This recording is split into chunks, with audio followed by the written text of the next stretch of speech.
Ponto. Então, vamos iniciar aí essa live. Pessoal, boa tarde a todos. Obrigado pela presença aí em mais uma live exclusiva aí da RB Investimentos. Meu nome é Gabriel Tamashiro, da área de produtos da RB.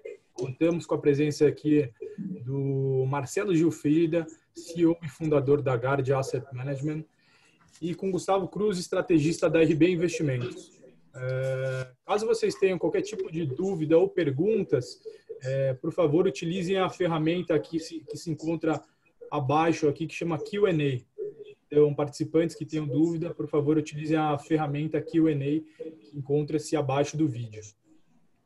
Acho que, começando aí, Marcelo, se puder contar um pouquinho aí da sua trajetória aí no mercado financeiro, boa parte já conhece você, mas assim, para aqueles que não conhecem, se contar um pouquinho dessa trajetória e um pouco da Guard, pode iniciar. Legal, boa tarde a todos, um prazer estar com vocês nessa conversa aí, no meio dessa situação inusitada, né? Onde nós estamos aprendendo uma série de novas habilidades, entre elas usar essa ferramenta para comunicar de uma maneira mais direta, e acho que vai ser muito interessante aí a gente poder conversar essa tarde aí um pouquinho sobre o que está acontecendo na nossa parte de investimentos. Bom, eu comecei minha carreira em 84 e fui logo exposto ao Brasil, né? Em 86 tivemos o primeiro plano econômico, plano cruzado, talvez pouca gente tenha vivenciado aí que esteja nos ouvindo. E aí a sequência não parou, né? Tivemos depois vários outros planos de estabilização, entre eles o plano Collor, que talvez seja também um plano que trouxe alguns ensinamentos para essa crise, porque foi um plano em que a principal característica foi haver uma retirada de circulação da economia de 80% dos ativos financeiros. Depois nós tivemos toda a força de estabilização do plano real, e aí, ao mesmo tempo, outros temas mais globais começaram a repercutir aqui. Temos o caso das crises da Ásia, Rússia, Argentina, depois o ataque às torres, e depois tivemos toda a fase um pouco de ouro aí do mercado, que foi a China, né, aparecendo como uma nova força global. E aí, como estávamos naquele auge, tivemos aquele também episódio que acho que muito mais gente vivenciou, que foi a crise de 2008, que também muita gente compara o que nós estamos passando agora, porque foi uma parada súbita da economia mundial. E essa crise, para surpresa de muitos, inclusive minha, ela se resolveu de uma maneira muito pouco dolorida. Talvez aqui no Brasil tenha sentido mais do que o mundo, porque nós, no primeiro momento, saímos bem da crise, depois acumulamos vários erros aí de política econômica. O Brasil acabou patinando, enquanto o mundo voltou a apresentar uma década muito favorável. E, francamente, quando eu passei pela crise de 2008, eu achei que eu já tinha cumprido minha cota aí. De 86 a 2008, eu achei que já tinha cumprido minha cota. Na minha surpresa, né, ver que a gente, em 2020, volta a ter um outro evento totalmente fora do radar, totalmente inesperado, e que é de uma natureza, acho que incomparável. O último evento ocorreu há aproximadamente 100 anos, né, que foi a gripe espanhola, numa situação de mercado completamente diferente, de comunicações, medicina e até mesmo de arcabouço teórico na área econômica, completamente diferente. Então, nesse momento, a gente encara um fenômeno muito raro, intenso, e que o mundo é muito diferente do que ele ocorreu na última vez. Então, na Guard, nós tivemos que fazer algumas adaptações, né? As mais prosaicas, aí, como todo mundo acabou fazendo, instalar um sistema de home office que, felizmente, está funcionando muito bem, não tem afetado nada. Mas, por outro lado, nós tivemos que fazer uma grande revisão de todas as nossas teses de investimento que estavam em vigor até fevereiro. Foram teses que estavam remunerando bem. Nós tivemos um ano passado muito positivo. Na história do fundo, 7 anos, nós estamos com um retorno muito positivo. Porém, essa reviravolta foi num ambiente em que muitos mercados acabaram fechando, né? Tendo circuit breakers e, às vezes, até de maneira até um pouco irônica, amanhecia com limite de baixa, no dia seguinte amanhecia com limite alta. era praticamente uma greve dos mercados, impedindo aí os gestores de fazer as adaptações do seu portfólio de maneira tão rápida quanto eles desejavam. Mas, ao final das contas, acho que nós conseguimos fazer essa revisão, fazer essa adaptação, e eu estou pronto aí, se for o caso, aí, dependendo da pergunta dos nossos participantes, detalhe um pouco mais para vocês, não só sobre a GARD, sobre as nossas estratégias, fala dos nossos fundos também, fico à vontade aí, em função do interesse dos participantes de focar em algum desses tópicos. Legal, Marcelo. Até se você puder contar um pouquinho aí, acho que da fundação, da GARD, os sócios, eles trabalharam junto aí em outra instituição, até contar um pouquinho em que fundos que hoje em dia vocês fazem gestão, em que classe de fundos, né, que vocês fazem gestão. Ok. Bom, a GARD surgiu há praticamente 8 anos, em 2013, quando nós juntamos as expertises, 2 áreas que costumam dar uma boa química à formação de multimercado, juntamos a área de asset management e a área de tesouraria, né? Então, no começo da GARD, praticamente 2/3 dos quadros da empresa vieram dessas 2 unidades de negócios do Banco BNP Paribas aqui do Brasil. E começamos a GARD com um fundo multimercado, que teve uma excelente recepção de toda a comunidade de investimentos. E, aos pouquinhos, nós fomos galgando um crescimento, ampliando a nossa base de clientes, os parceiros como vocês, investidores institucionais, family offices, bancos. Hoje nós temos uma base de investidores bem diversificada. Nós temos aproximadamente 4,3 bi de reais de ativos sob administração, divididos em diversos segmentos de clientes. Nós temos hoje 4 estratégias principais, né? 2 estratégias multimercado, que são praticamente a mesma, a diferença é apenas o grau de tamanho das posições, elas são feitas em paralelo, e essas estratégias estão disponíveis em várias plataformas. Temos uma estratégia, 2 estratégias mais recentes, foram lançadas em 2018, que foi uma estratégia de previdência, que também é inspirada no multimercado, mas como ela tem que respeitar as restrições da legislação, ela tem uma pequena diferença em termos de composição da carteira. E a estratégia mais diferente de todas, que é a estratégia de long biased, também lançada em 2018, e ela foi justamente teve origem dos bons resultados obtidos pelo time de ações. Nós achamos que é interessante, pelo interesse maior dos investidores para a estratégia nesse sentido, nós criamos uma estrutura, uma gestora separada de ações, e onde o time de equity acaba fazendo a gestão dedicada a esse fundo nessa gestora. Bacana, Gilfrida. Acho que agora indo um pouco mais para o tema macroeconômico, que bastante gente quer escutar, como que vocês têm visto, acho que a parte econômica, e acho que uma pergunta mais direta é se a gente já está no fundo do poço. Só complementar, assim, ontem a gente teve os 1.000 casos a mais, né, que depois de 3 dias de queda.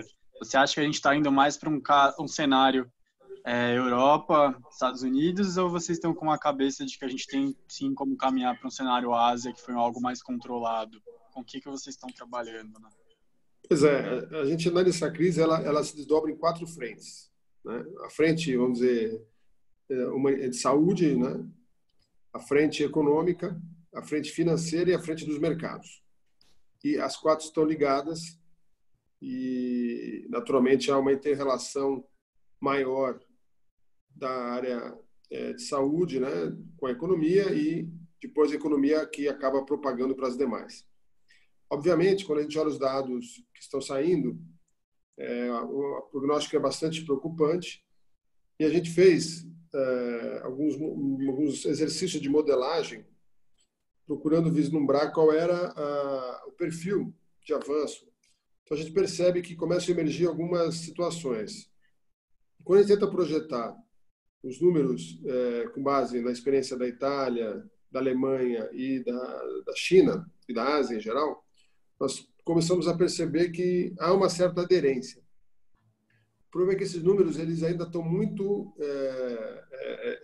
os números estão ainda na fase inicial, aqui no Ocidente, e às vezes o número que vem no determinado dia, ele acaba sendo um número de qualidade ruim, porque, como aqui no Brasil, né, os testes não estão sendo feitos de maneira uniforme, então a base de dados ela não é íntegra.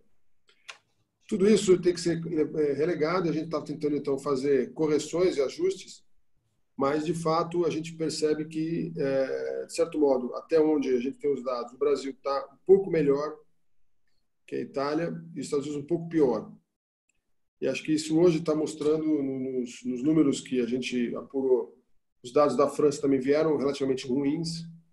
A Itália está um pouco na frente, começa a seguir a trajetória esperada de redução de casos, mas os dados da França e principalmente dos Estados Unidos vieram muito ruins. E, portanto, acho que aquele cenário que se imaginava de um lockdown rápido nos Estados Unidos não vai se materializar. Então, não dá para achar que do lado, digamos, humano já esteja no fundo do poço. E, obviamente, o efeito econômico ele é posterior ao efeito, digamos, de saúde pública, na medida em que as pessoas estão fazendo reduções de consumo em alguns itens, aumentando em outros, mas até que seja refletido nas estatísticas e haja uma certa conscientização das pessoas, o ciclo econômico acaba ocorrendo um pouquinho depois. Então, também acho que hoje a gente começa a ver revisões para baixo no tamanho da duração da queda do PIB americano. E aqui no Brasil também a gente tem revisado, cada dia tem informações novas. Para nós aqui no Brasil, depois eu posso falar um pouco melhor, nos preocupa mais o lado fiscal do que do lado da atividade, né? Já que o Brasil tem uma fragilidade fiscal, é o país emergente mais frágil aí do lado fiscal. Então, não dá para dizer chegar no fundo do poço, para dar uma resposta mais direta. A tendência é que a gente ainda precise de mais dados, ver uma curva de reversão nos Estados Unidos e no Brasil, que acho que vão ser os países onde a onda vai chegar por último, para poder dizer isso. Inclusive, algumas teses, tipo temperatura, clima tropical, a gente olha, por exemplo, no hemisfério sul, Austrália e Nova Zelândia, já estão na nossa frente e o resultado foi muito parecido.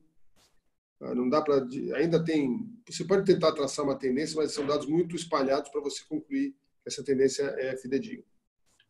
Então, e no Brasil, a gente tem provavelmente o menor número de testes de todos os países grandes em relação à população. Então, acho que os números do Brasil podem voltar a subir quando os testes começarem a ser mais aplicados. Aí você entra no lado financeiro. Aí eu acho que está sendo uma ação que está sendo feita de maneira mais bem sucedida. Todo esforço dos bancos centrais, inclusive do Brasil, de gerar essa onda de liquidez para permitir que, né, economia e famílias atravessem esse deserto e levem ao fim dessa pandemia aí, pelo menos essa fase inicial, que se tenha o menor dano possível no tecido produtivo aí. Que as pessoas não tenham uma interrupção no serviço, nos pagamentos, nos empregos, e que as empresas não tenham aí uma série de falências em massa pela incapacidade de cumprir com as suas obrigações. Então, há um esforço aí bem concatenado dos bancos centrais, mas embora eu elogie, né, eu também tenho que relevar que a missão deles é a mais simples. Primeiro porque eles já fizeram isso em 2008 com bastante sucesso, então já foi criado uma série de mecanismos e dispositivos que permite que os bancos centrais façam a parte deles. Onde está mais difícil é na parte dos tesouros, porque como essa crise é diferente da 2008, onde a crise não começou no mercado financeiro, ela começou nas pessoas, reduzindo o seu consumo, e depois as empresas reduzindo a produção, a capacidade do Banco Central irrigar a economia ela é maior nos bancos, e essa irrigação ela vai se perdendo um pouco a eficácia à medida que se chega lá na capilaridade da economia, onde tem que entrar aí os tesouros. E aí a gente vê as dificuldades maiores. Obviamente, fazer chegar recursos em milhões, centenas de milhões de pessoas não é uma tarefa simples. E acho que os governos, inclusive do Brasil, têm tido mais problemas nesse sentido. E tudo isso faz com que os mercados percam muita referência. Então, a gente acaba fazendo uma avaliação de que alguns setores do mercado têm uma visibilidade melhor, onde a gente pode ter coisas com mais convicção, e outros setores a visibilidade é bem mais reduzida. Então, a gente tem que fazer também uma primeira filtragem aí de convicção e capacidade analítica de avaliar cada um dos setores do mercado e dedicar mais espaço nas nossas estratégias para aqueles setores onde nós temos uma segurança maior em relação à dinâmica. Né? E isso tem sido um pouco o que tem orientado a nossa decisão de investimento aqui. Boa. Você falou um ponto que eu achei interessante, acho importante não deixar passar, que foi a parte do fiscal. Então, assim, pensando, vamos supor que realmente tudo dê certo, que essa parte do corona fique nesse primeiro semestre, enfim, em breve. O que te incomoda mais pensando no resto do ano? A parte do choque do petróleo, que parece que não vai ser resolvida tão rápido, ou esse desgaste entre executivo e congresso, e justamente, assim, a gente tem o Rodrigo Maia, de fato, falando que nenhum gasto novo vai ser colocado, que o teto de gastos não vai ser rasgado, mas te assusta uma ideia de Estado forte voltar? De deputados já deixarem essa agenda que eles estavam colocando, essa agenda mais liberal, talvez, colocando recentemente, e voltar a ter umas medidas mais tortas? Porque, de fato, o fiscal vai subir bem, né? A déficit vai ser bem grande esse ano, nossa dívida PIB vai subir bastante. A gente tem olhado assim, a questão dividindo em dois momentos. O primeiro momento, que é de curto prazo, acho que até agora tem havido uma certa colaboração do Executivo com o Legislativo e do próprio Judiciário, em certo ponto, no sentido de fazer uma mínima coordenação entre as ações, de fato, que chegue, como eu falei, esse recurso na capilaridade. E a própria decisão do Congresso de lançar esse orçamento de guerra, mais algumas preocupações com relação a limitar o número de meses que cada um dos benefícios vai ser concedido, tudo tem uma limitação, e até as declarações aí, que obviamente são menos sólidas, aí, mas a gente percebe da parte das lideranças do Congresso que está se buscando tudo para ser feito dentro desse ano. Talvez uma coisa ou outra vaze para o ano que vem, por conta aí de não sabemos ainda de quando vai ser a duração todo esse lockdown. Então, acho que esse setor aí, o mais momentâneo, eu acredito que não há ainda nenhum dano em relação à relação do Executivo com o Legislativo. Acho que tem havido aí boa vontade de ambas as partes.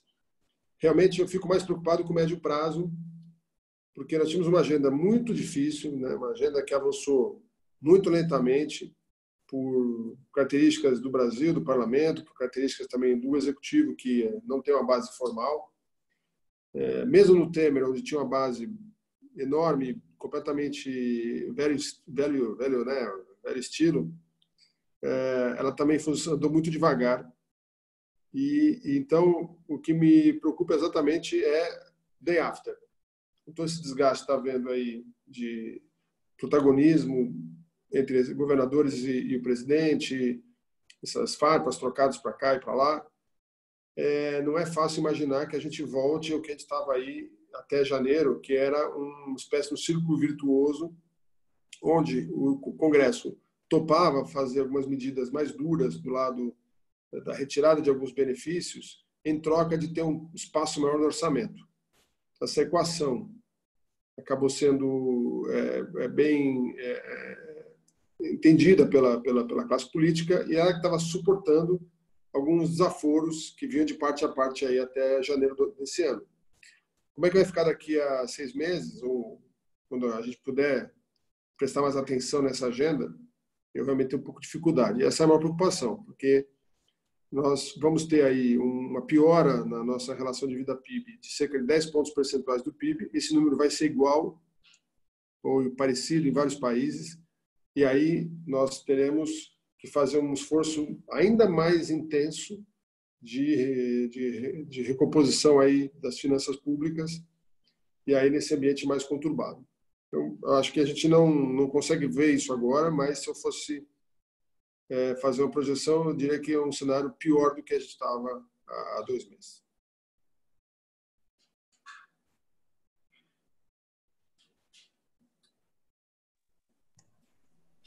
Legal, então, Marcelo. Acho que, então, indo um pouco mais para a parte de política monetária, o que vocês estão vendo da parte aí dos juros, né? A gente vê aí uma pressão grande aí no corte de juros, a gente está num patamar de Selic extremamente baixo, abaixo de 4, só que a gente vê os juros de longo prazo aí dando uma empinada. Como que você acha que é uma boa medida aí para que, de fato, esses juros que financiam empréstimos das empresas não impactem tanto assim, a curva volte a dar uma fletada? Então, esse é um exemplo daquela análise que eu falei para vocês, que a gente tem que buscar se concentrar em onde a gente tem mais visibilidade. Então, quando a gente olha essa questão fiscal, de fato, se houver um mínimo de alinhamento aí entre o Congresso e o Executivo, dá para imaginar que mesmo que a gente piore a relação a curto prazo, a gente volta a uma trajetória positiva de redução da dívida PIB no médio prazo. Se for verdade, não tem motivo para a taxa de juros de longo prazo ficar tão alto. Então, tem oportunidades aí. Mas eu não tenho ainda, como eu falei, muitos elementos para acreditar na volta desse equilíbrio. Já no curto prazo, a situação é mais simples. Porque aí, primeiro, nós temos o BC, que entra em campo, né? Nós temos o juiz do jogo, que é o Banco Central, que ele regula o nível da Selic. E dois, a gente tem algumas certezas que essa crise é altamente desinflacionária. Todos os efeitos somados, mesmo levando em conta a redução da produtividade, da produção, a disparada do dólar, tudo isso considerado, nossa projeção de inflação para esse ano ainda é muito menor do que a meta.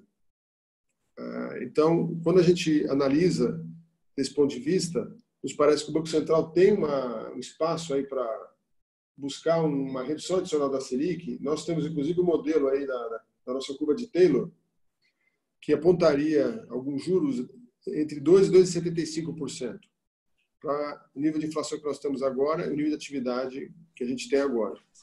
Então, nesse sentido, nós temos preferido fazer as alocações de renda fixa no fundo no horizonte mais curto, até janeiro de 2022, onde nós imaginamos que a curva apresente um ganho, porém sem levar em conta outros efeitos de médio e longo prazo, como, por exemplo, juro real, risco fiscal, que acabam fazendo que o juro de longo prazo fique até subindo numa situação da Selic caindo. Então, acho que o investidor, ele, pensando até numa diversificação, ele pode até olhar para esses prazos mais longos, mas nós preferimos olhar os prazos mais curtos, porque a gente consegue entender que a dinâmica está um pouco mais favorável, porque os fatores que condicionam essa curva mais curta são mais fáceis de analisar nesse momento. Aproveitando, Marcelo, qual que é a visão da casa sobre o patamar do juro real hoje em dia? Ele está atrativo, não está tão atrativo? O vértice mais curto, como você falou, acho que do DI, ou um vértice um pouco mais longo?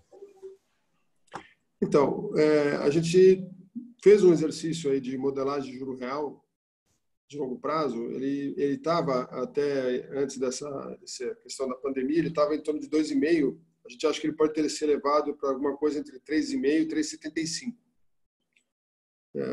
Então, o quê? Por conta da piora geral, né? Piora das condições financeiras, piora da relação de vida PIB, piora dessa perspectiva de volta do alinhamento no Congresso. Então, o nosso juro de longo prazo pode ter subido alguma coisa como 3,5, 3,75. Mas, no momento, a atividade está tão deprimida que o juro de curto prazo ele tem que ficar muito abaixo do juro neutro.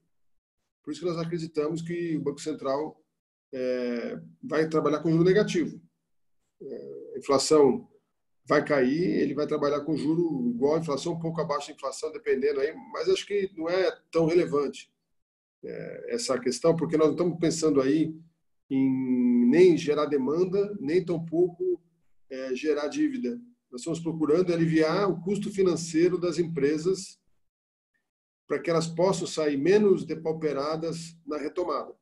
Se quer que a gente atravesse o deserto, e tudo que seja menos carga para todo mundo, é uma maneira de chegar todo mundo lá do outro lado da travessia em melhores condições para poder retomar.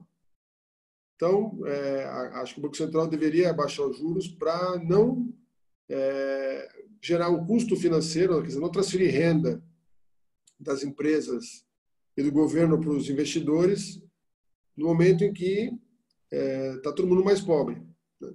Então, acho que essa é a ideia, e principalmente para o lado das empresas e para o próprio Tesouro, economizar alguns pontos percentuais aí da dívida durante alguns meses não é uma má notícia, sabendo que ela vai aumentar bastante por outros fatores que o governo vai ter que gastar, né? É famoso injetar dinheiro na veia da economia.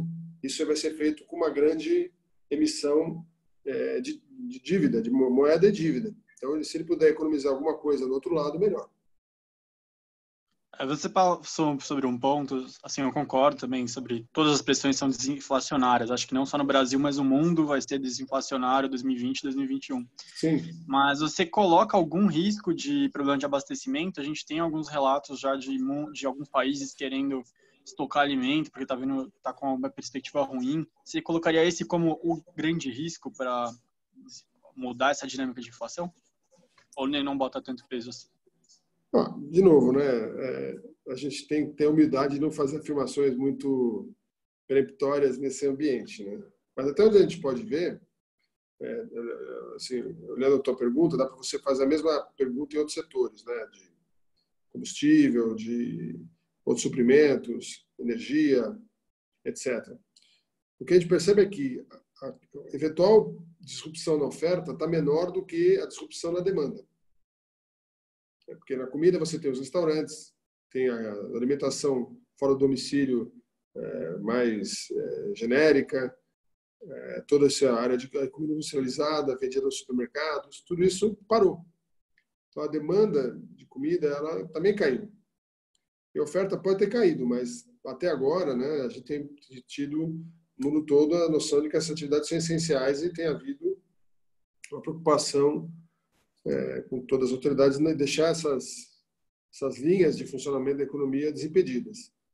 Então, assim, por enquanto, acho que não tem esse risco, né? Se a gente imaginar que a gente pode entrar numa disrupção da economia que leve a faltar comida, a gente está trabalhando num cenário já aí realmente diferente, muito pior do que a gente está traçando, mesmo nos limites da nossa visão. Nós não chegamos a esse cenário aí de uma disrupção total da cadeia de produção aí de alimentos.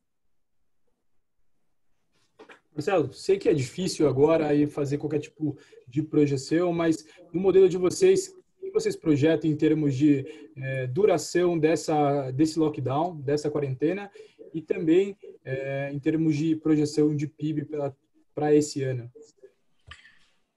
A gente não tem uma data assim da quarentena. A gente tem buscado inspiração dos outros países, que a gente vê que o ciclo total tem que ficar em torno de 7 a 10 semanas, né?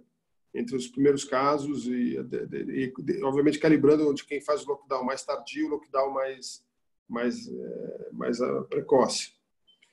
Então a gente trabalha com esse horizonte e deslizando o início de cada um dos ciclos dependendo de cada país. Então, no Brasil, a gente trabalha com uma queda de PIB de mais de 3% para 2020. Esse é o nosso cenário. Legal.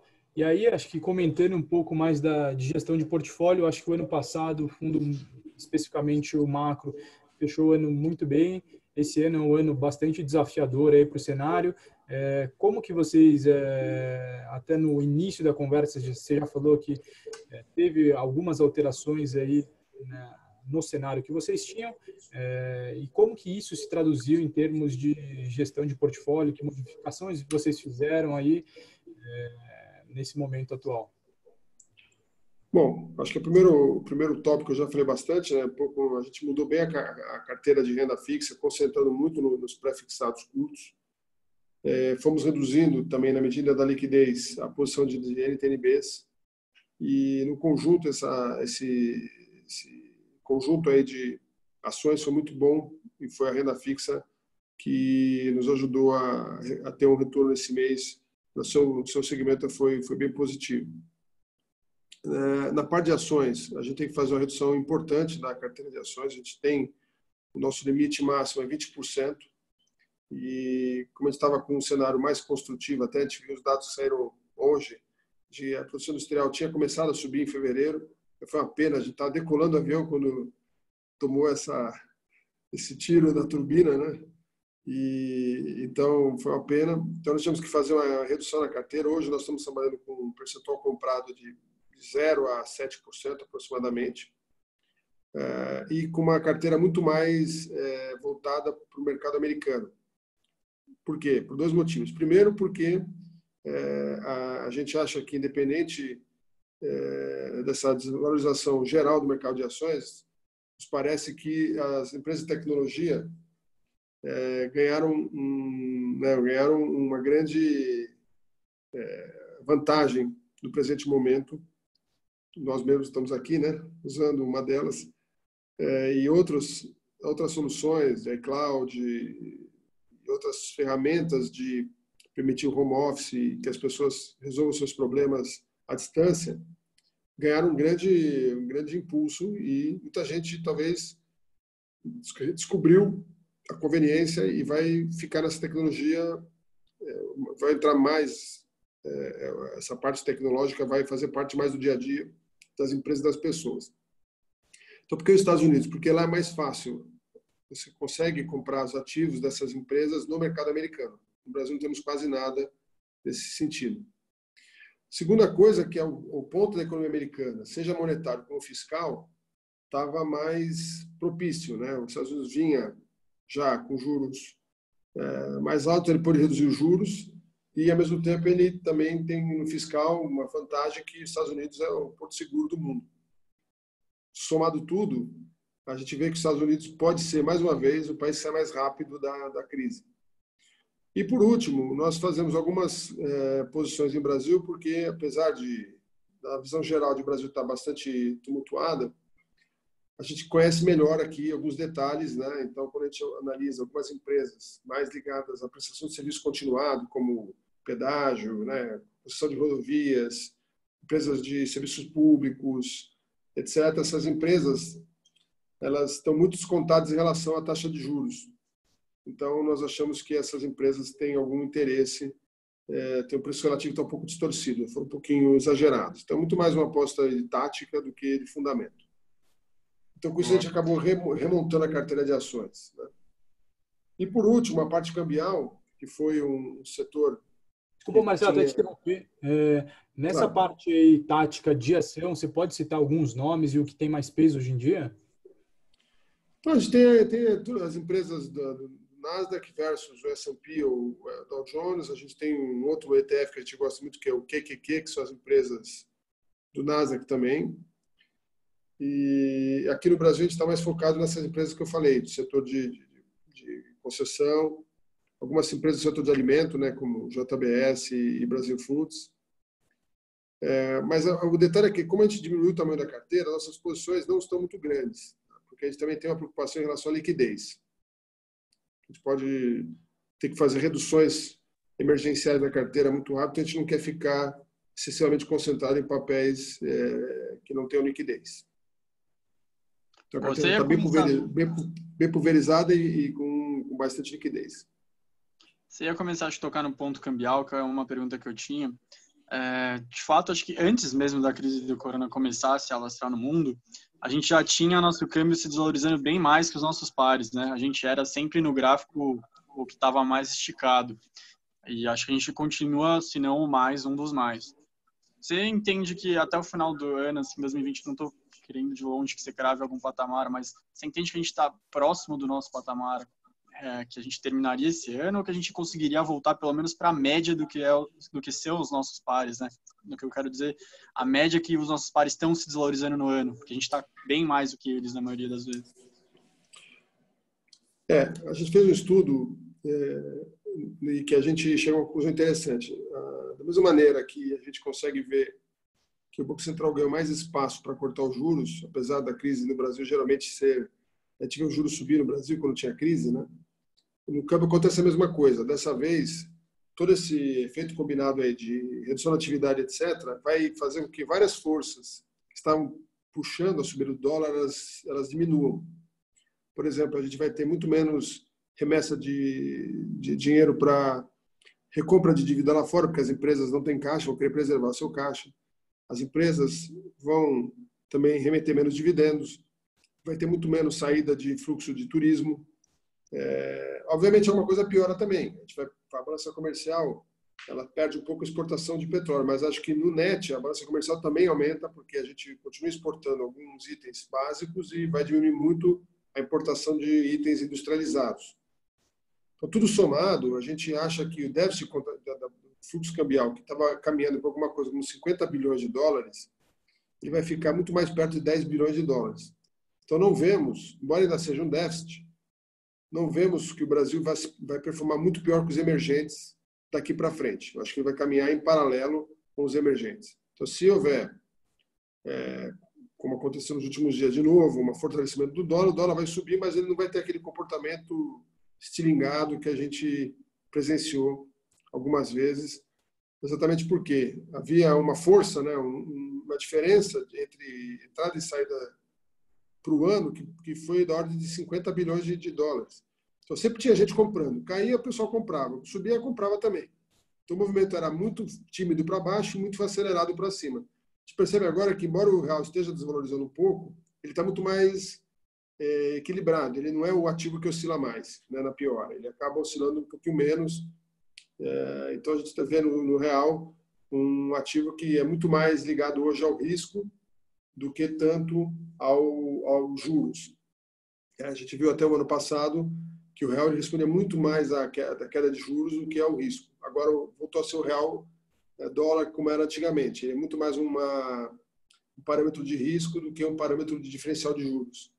E até mesmo por conta disso que a gente tem usado o dólar como o nosso, digamos, ativo de seguro. A gente usa o dólar como seguro para comprar, ficar comprado. À medida que a gente aumenta a posição de pré e aumenta a posição de bolsa, a gente acaba usando o dólar como uma proteção para, caso haja uma piora generalizada, nós temos um pouco da defesa do dólar. E até falando um pouco aí você ia até comentar, eu acabei te interrompendo, como que vocês estão posicionados em termos de moedas, Marcelo? Então, o dólar, a visão é essa. A gente não tem uma posição estrutural no dólar, é muito mais como defesa da posição de pré e de bolsa. Mas tem algum basket de moeda, algum relativo que vocês estão operando hoje em dia? Não, eu estou mais focado no real. Tem alguns pares menores aqui, até posso pegar aqui para vocês, mas não são muito relevantes, não. Tem um pouquinho short yen contra dólar, um pouquinho long México, mas são posições pequenas perto do real. Tá. Eu acho que legal, Marcelo.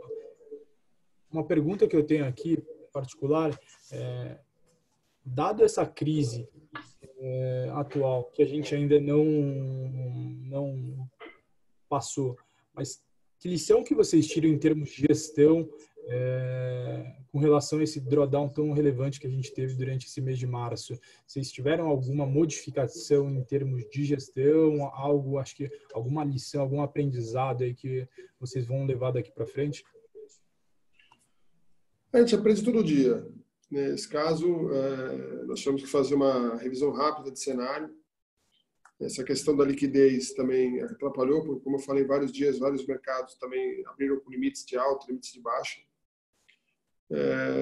Mas eu acho que, assim, na essência, não acho que a gente tenha assim, feito alguma coisa equivocada, né? Porque foi um efeito muito difícil de antecipar. Na medida em que a gente começou a ter informações mais fidedignas, a gente conseguiu ajustar o portfólio, acho que dentro do que foi a oscilação dos mercados. Como a gente abriu o mês, a gente fechou o fundo até, de certo modo, ok, perto das oscilações que houveram, né? Foi o pior mês da Bolsa de várias décadas, o pior trimestre da história. O fundo começou esse trimestre com uma posição de 20% em Bolsa, né? Se você pegar só a oscilação da Bolsa no trimestre e jogar, o fundo teria aí menos 7% de perda só na parte de Bolsa, né? E acabou sendo bem menos que isso. mesmo no pré, que a gente acabou montando uma posição grande, as posições que tinham anteriormente eram mais intermediárias aí, elas acabaram sofrendo um pouco, também na NTNB. São posições que elas vão voltar, mas no momento, pela marcação mercado, elas acabaram extraindo um pouco de performance do fundo. Então, acho que a gente também não fez uma redução. Acho que uma coisa que nós não fizemos foi estopar o fundo, né? Reduzir o fundo, o risco ao mínimo no momento que os ativos estavam mais estressados. Na verdade, a gente até seletivamente ampliou, como eu falei, na parte de Nasdaq, na parte de pré, e mesmo no dólar, a gente ampliou o risco no momento aí mais difícil, não para fazer digamos, jogar um dado, mas porque a gente analisava que tudo que estava acontecendo, os impactos que a gente conseguia ver assim dentro da neblina eram esses que a gente falou. O Banco Central do Brasil e do mundo iam cortar juros e que a gente tinha todo mundo acabar usando a tecnologia ainda de forma mais intensa. Então, acho que no frigir dos ovos foi um mês e um trimestre duro, como você falou, que vamos trabalhar bastante para retomar aí os pontos percentuais que nós deixamos por esse caminho, mas dentro do que foi esse evento para o mercado como um todo, considerando nossas posições anteriores, né, o que ocorreu, porque foi exatamente no Carnaval, também tem esse aspecto que a gente não pode desprezar, quer dizer, a gente pegou aqui 3 dias mercado fechado, e quando o mercado abriu, já abriu completamente deslocado em relação ao que estava na sexta-feira antes do Carnaval. Então, para gestor brasileiro, teve essa dificuldade que não foi trivial. Acho que, obviamente, ninguém gosta de entregar um trimestre negativo, mas dentro das circunstâncias, pela posição do fundo e pela maneira como essa crise chegou aqui no Brasil, acho que, apesar dos pesares, foi um resultado que a gente conseguiu minimizar o impacto para o nosso cotista ao longo desse período. A gente está chegando, acho que mais para o final, né? O Gabriel pode me corrigir. Então, eu vou fazer uma pergunta já meio que como se fosse minha última mesmo. Vamos supor que daqui a um ano a gente retoma esse bate-papo nós três aqui. O que o Marcelo falaria que teria que ter acontecido no Brasil para a gente ter voltado a um médio prazo positivo no Brasil e o que não pode acontecer agora, nesses próximos meses, para você chegar daqui a um ano e falar para a gente, realmente as coisas descarrilharam aqui de novo? Todos os olhos estão no fiscal. Porque se por acaso a crise for mais dura do que a gente está imaginando no Brasil ou no mundo, todo mundo vai fazer o que fez, ou seja, vai aumentar o gasto, vai aumentar a liquidez, e aí a fotografia vai piorar para todo mundo.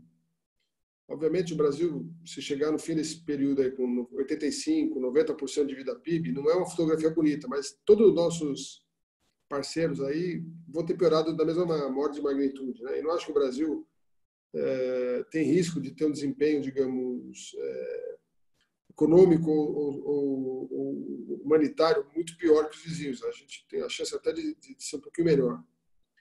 Eu acredito que a gente não vai sair da foto lá do final tão pior do que a gente já estava. Ou seja, no relativo a gente vai oscilar como todo mundo oscilou.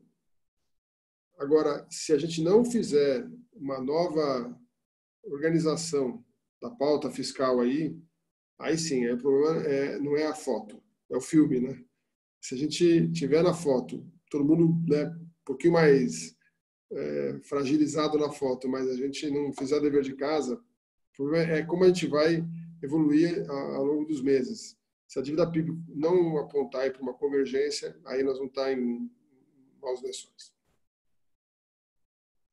Perfeito, Marcelo. Acho que uma dúvida que eu tenho aqui, como que tem sido o comportamento do passivo de vocês por classe?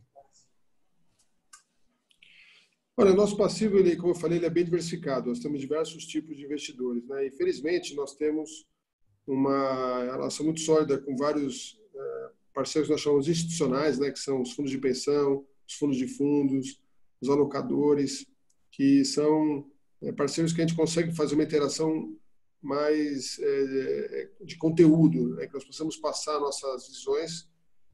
Nós temos até feito um esforço através não só de eventos como esse que está fazendo agora, a gente tem usado as mídias sociais, Instagram, LinkedIn, Spotify, para divulgar as nossas mensagens. Amanhã nosso call vai ser feito pelo Zoom também. Temos feito cartas mensais não, e semanais de estratégia, de posicionamento. Toda semana. A de amanhã vai ser a carta mensal, mas desde meados desse mês a gente tem feito a cada quinta-feira, sexta-feira, soltamos uma nova atualização da carta de mercado e posições. Enfim, acho que tem tido uma resposta muito positiva da base de clientes.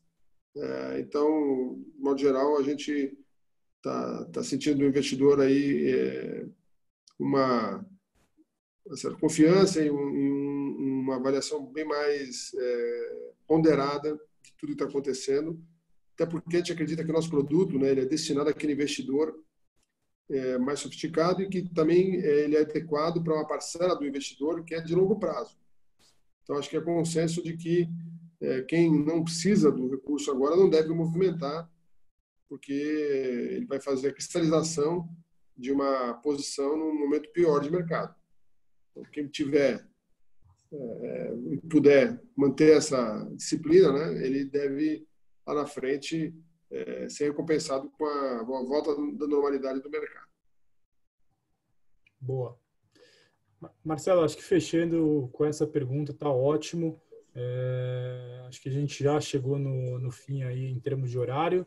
Gostaria de agradecer aí a presença aí de todos os participantes nessa videoconferência. O fundo da casa, acho que até para informar, o fundo da casa, o flagship da casa, que é o Garde d'Artagnan, ele encontra-se disponível aí na plataforma. Então, qualquer tipo de dúvida que vocês tiverem, pode contatar o nosso time comercial e até eu como produtos, Gustavo como estrategista, a gente está disponível para tirar qualquer tipo de dúvida. E também agradecer você, Marcelo, acho que foi um prazer aí ter você presente aí nessa live. Grande abraço para você e até a próxima. Que agradeço a oportunidade de estar com vocês, com todos os participantes do nosso video call. E esperamos aí, daqui a um mês, se a gente repetir aí, ter um cenário um pouquinho mais positivo para a gente começar a caminhar aí. O caminho vai ser longo, mas certeza que a gente, o trabalho volta a dar notícias positivas para o nosso investidor. Com certeza. Valeu, Gabriel. Valeu, Marcelo. Tomara que sim. Ok. Abraço. Tchau, tchau.